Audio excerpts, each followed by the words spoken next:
गोदी मीडिया के चर्चे हर तरफ होते रहते हैं और हम सब जानते हैं कि क्या सच्चाई है। कभी जो जनता के मुद्दे हैं, जो देश के मुद्दे हैं, वो कभी भी उन पर बात नहीं करती है। हाँ, हर बार ये जरूर देखा जाता है कि वो सरकार के पक्ष में जरूर बोलती दिखाई देती है, सरकार का बचाव करती जरूर दिखाई देती है। जब भी विपक्ष उनसे सवाल पूछता है तो उनको ही अपने सवालों के घेरे में घेरने की कोशिश करती है। आज हम असीम वकार के ऐसे ही आपको कुछ वीडियोस दिखाएंगे कि जब एंकर ने उनको घेरने की कोशिश की, सरकार को बचाने की कोशिश की, तब कैसे गोदी मीडिया को असीम वकार ने लताड़ के रख दिया। देखिए, पहले आर भारत के एंकर ने जब असीम वकार को अपने ही सवालों में उलझाने की कोशिश की, तब कैसे असीम वकार ने उनको ही उल्टा झाड़ के धर दिया।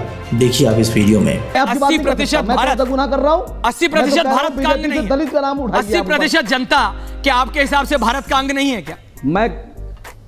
अरे आप काम पे मांगिए, ये कैसी राजनीति है वकार साहब? जनाब अली, सवाल तो पूरा होने दीजिए। कौन से काम की बात आप कर रहे हैं? बात तो ये हुई थी कि 350 रुपए का गैस का सिलेंडर बेचेंगे, 900 रुपए का बिक रहा है। हाँ, तो इसमें सवाल नहीं करते। बात तो ये हुई थी कि 65 रुपए का तेल बिकेगा, पेट्रोल 65 रुपए में बिकेगा, 100 रुपए में बेच रहे हैं। क्या इसकी बात हुई थी? आप पैकेज चलाते हैं, आप सवाल नहीं पूछते। बात तो ये हुई थी कि 2 करोड़ लोगों को नौकरी दी जाएगी हर साल। आप इस पे सवाल नहीं उठाते, आप पैकेज चलाते हैं सरकार का। बात तो ये हुई थी कि देश का विकास होगा, बनारस को क्वेटो बनाया जाएगा। आप पैकेज चलाते हैं, आप सवाल नहीं उठाते सर। आपने बोला, अब मैं बोलने का कहां है?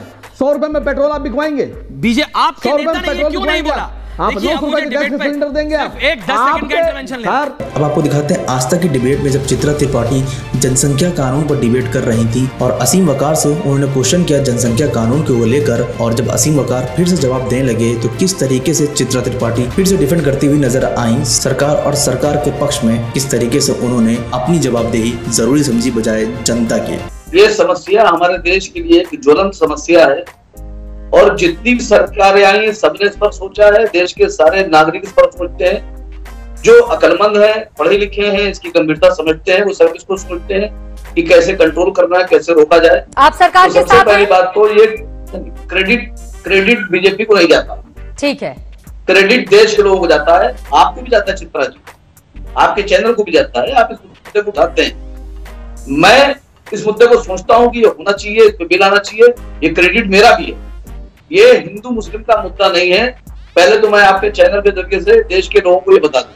तो आपको इस बात से दिक्कत है कि बीजेपी को कहीं इसका क्रेडिट न मिल जाए?